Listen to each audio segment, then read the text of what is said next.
ജമാഅത്തെ ഇസ്ലാമിക്ക് മതരാഷ്ട്രവാദമില്ലെന്ന പ്രതിപക്ഷ നേതാവ് വി.ഡി. സതീശന്റെ പ്രസ്താവനയെ വിമർശിച്ച് സമസ്ത കാന്തപുരം വിഭാഗം നേതാവ് മുഹമ്മദ് അബ്ദുൽ ഹക്കീം അസ്ഹരി വ്യക്തമായി പഠിക്കാത്തതുകൊണ്ടാണ് സതീശൻ ഇങ്ങനെ പറയുന്നതെന്ന് അബ്ദുൽ ഹക്കീം അസ്ഹരി ന്യൂസ് മലയാളത്തോട് പറഞ്ഞു. തുടർഭരണം ദോഷം ചെയ്യുമെന്ന് പറയുന്ന സാഹിത്യകാരന്മാരിൽ പലർക്കും ജനങ്ങളുമായി ബന്ധമില്ലെന്നും അസ്ഹരി വിമർശിച്ചു. അതേസമയം സംസ്ഥാനത്ത് ജാതി സെൻസസ് നടത്താത്തതിൽ മുന്നണികളെ വിമർശിച്ചും സമസ്ത CPM-ന് കീഴടങ്ങിയെന്ന് ജമാഅത്തെ ഇസ്ലാമിയുടെ വിമർശനത്തിന് മറുപടി പറഞ്ഞും സമസ്ത EK വിഭാഗവും രംഗത്ത് വന്നു.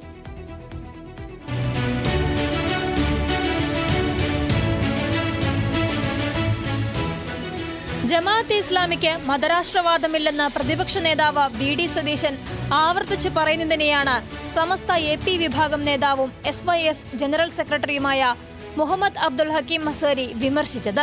അദ്ദേഹം അവരെക്കുറിച്ച് വ്യക്തമായി പഠിച്ചിട്ടുണ്ടാകില്ല, അല്ലെങ്കിൽ മതപരമായ ടേംസും കാര്യങ്ങളൊക്കെ മനസ്സിലാക്കാനുള്ള എന്തെങ്കിലും കുറവ് കൊണ്ടോ മറ്റോ ആയിരിക്കാം അദ്ദേഹം ആവർത്തിച്ച് പറയുന്നുണ്ടോ എന്നത് എനിക്ക് വ്യക്തവും അല്ല. മുഖ്യധാര രാഷ്ട്രീയ പാർട്ടികളൊക്കെ ആ വിഷയത്തിൽ വളരെ കൂടുതൽ ജാഗ്രത കാണിക്കേണ്ടതാണ്. തുടർഭരണം ദോഷം ചെയ്യുമെന്ന സാഹിത്യകാരന്മാരുടെ പരാമർശത്തെയും അബ്ദുൽ ഹക്കീം അസ്ഹരി വിമർശിച്ചു. സാഹിത്യകാരന്മാർ അവരുടെ പല അഭിപ്രായങ്ങളും പറഞ്ഞുകൊണ്ടിരിക്കും. അവർക്ക് പരിമിതമായ ചില ഏരിയയിൽ വെച്ചുകൊണ്ടാണ് അവർ ചിന്തിക്കുന്നത്. ജനങ്ങളുമായും അടിത്തട്ടുമായൊന്നും സാഹിത്യകാരന്മാർക്ക് അത്ര ബന്ധമുണ്ടായിക്കൊള്ളണം എന്നില്ല. ചിലർക്കൊക്കെ വ്യക്തമായ കാര്യങ്ങൾ മനസ്സിലാക്കാനുള്ള കഴിവും ഉണ്ടാകും. തുടർഭരണം ദോഷം ചെയ്യുന്നതും നമ്മൾ കണ്ടിട്ടുണ്ട്, നന്നായി പോകുന്നതും കണ്ടിട്ടുണ്ട്. ചില സ്ഥലങ്ങളിൽ അങ്ങനെ ഉണ്ടാകുന്നത് കൊണ്ടുള്ള ദോഷങ്ങളും കാണാറുണ്ട്. അതൊക്കെ ജനങ്ങൾ വിലയിരുത്തിയിട്ട് കാര്യങ്ങൾ മനസ്സിലാക്കട്ടെ. ഞങ്ങളുടെ നിലപാട് അത് അതിൻ്റെതായ രീതിയിൽ പോകും. ഈ തെരഞ്ഞെടുപ്പിലും രാഷ്ട്രീയ നിലപാട് സ്വീകരിക്കും. എന്നാൽ നിലപാട് പരസ്യപ്പെടുത്താറില്ലെന്നും അദ്ദേഹം വ്യക്തമാക്കി.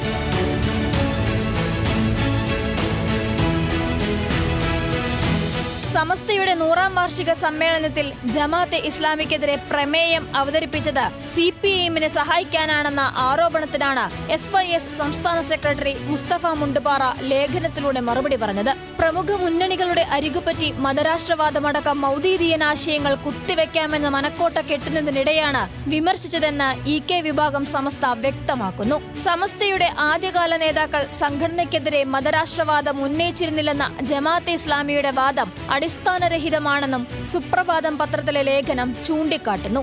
ജാതി സെൻസസ് നടത്താൻ സർക്കാരിനോ നടപ്പിലാക്കിയെടുക്കാൻ പ്രതിപക്ഷത്തിനോ താൽപര്യമില്ലെന്ന് സുപ്രഭാത മുഖപ്രസംഗവും വിമർശിക്കുന്നുണ്ട്. മറ്റു സംസ്ഥാനങ്ങളിൽ ജാതി സെൻസസ് നടപ്പിലാക്കണമെന്ന് പറയുന്നവർക്ക് ഇവിടെ എത്തുമ്പോൾ മറവി രോഗമാണെന്ന് മുഖപ്രസംഗം പരിഹസിക്കുന്നു. കേരളത്തിൽ ജാതി സെൻസസ് വേണ്ടെന്ന സവർണ മേധാവികളുടെ തിട്ടൂരം ഭയന്നാണ് പുരോഗമനക്കാരെന്ന് ഉറക്കത്തിൽ പറയുന്നവർ പോലും മലക്കം പറയുന്നത്. 10 വോട്ട് നഷ്ടപ്പെട്ടാലും നിലപാടിൽ വെള്ളം ചേർക്കില്ലെന്ന് പറയുന്ന നേതാക്കൾക്ക് എന്തുകൊണ്ടാണ് ഇക്കാര്യത്തിൽ അഴകുഴമ്പൻ നിലപാടെന്ന് വി.ഡി. സതീശനും പരോക്ഷ വിമർശനമുണ്ട്. ന്യൂസ് മലയാളം, കോഴിക്കോട്.